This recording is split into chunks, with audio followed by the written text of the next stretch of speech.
David Dietz, filmmaker, actor, writer.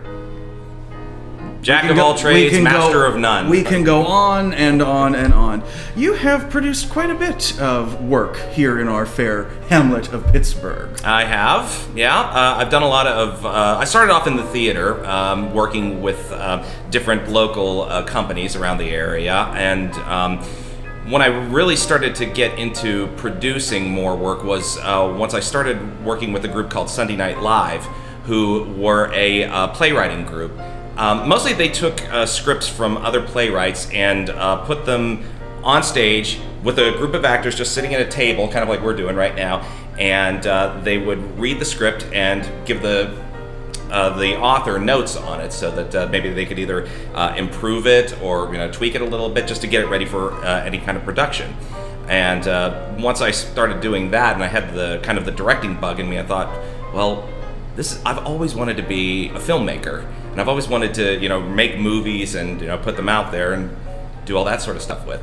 And so that just sort of gave me the impetus to want to do it and get it out. So you've got a good idea for a movie, a film. You've got a script. What do you do? Well, if you do what I did, you become one of eBay's best customers. And for equipment, you mean? Yes. Okay. Yeah, for equipment.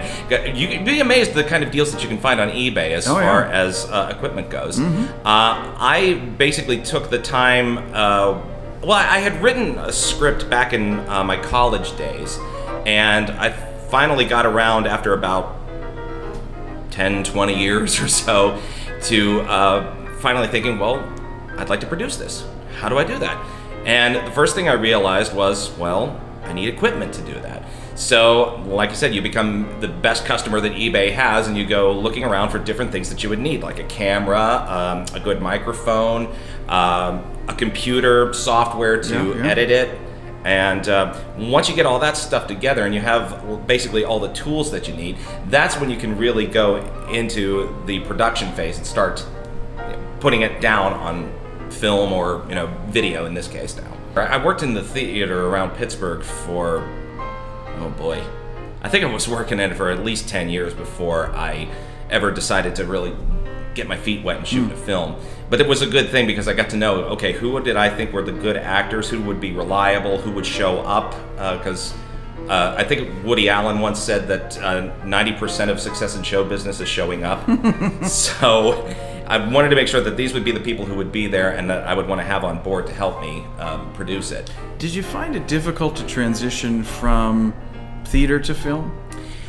Only in the sense that as an actor, there's a different way of acting on stage than there is acting in film.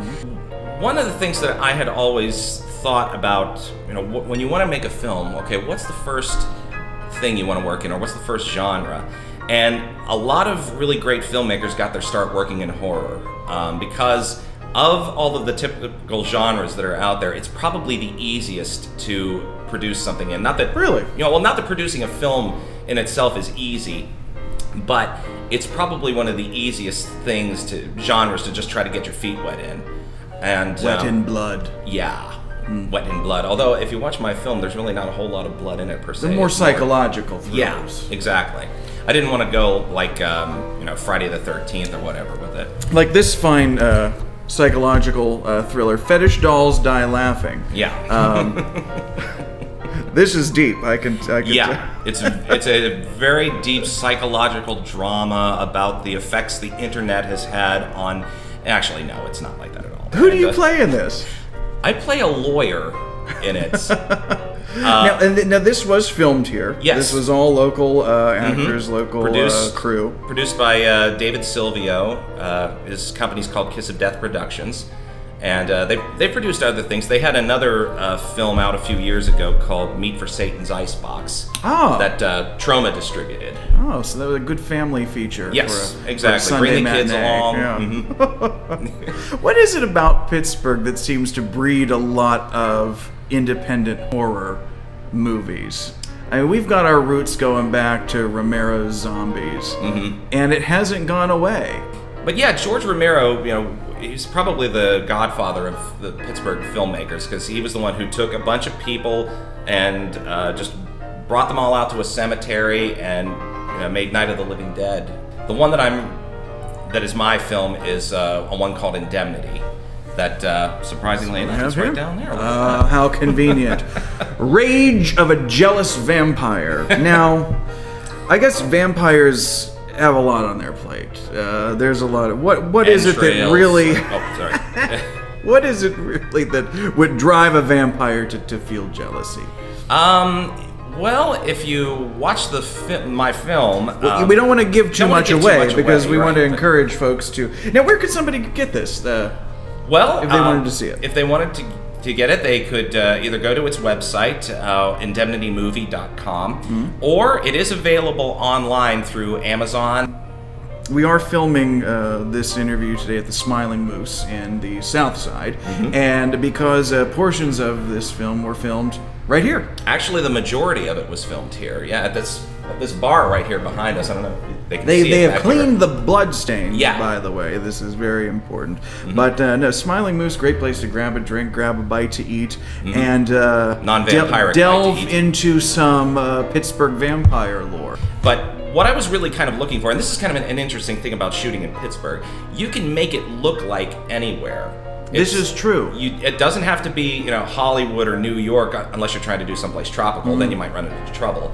But if you were just shooting a film like Indemnity, which I actually set in kind of a rural America type setting, it's supposed to be at this remote bar, that's just kind of off the highway somewhere in America. And then we have another film that you've worked on here, Dark Wake. Yeah, that's actually one that. Again, I've kind of covered now the whole gamut of the movie distribution right here. Indemnity is one that is totally mine, wrote, produced, directed. Fetish Dolls Die Laughing is one that I edited. Dark Wake is one that I'm distributing.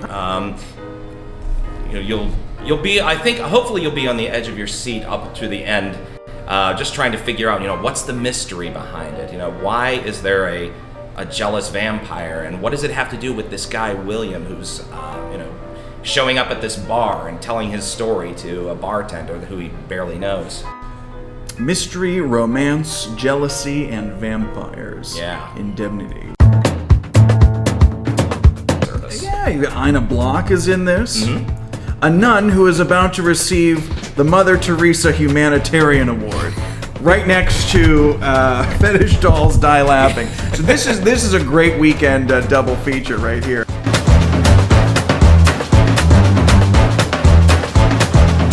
Like little YouTube videos, like they'll produce, I don't know, Grumpy Cat or. Hey, Grumpy Cat, I think that's a lucrative operation these days. Yeah.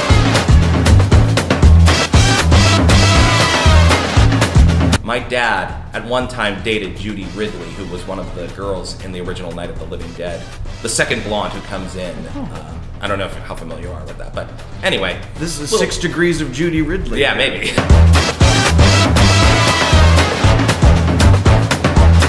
Could you imagine like a giant monster trying to chomp down on the steel building? Yes. Yes, this is why I'm saying this. Coming out of the Monongahela. I can see it. Oh, I think I've gotten the idea now.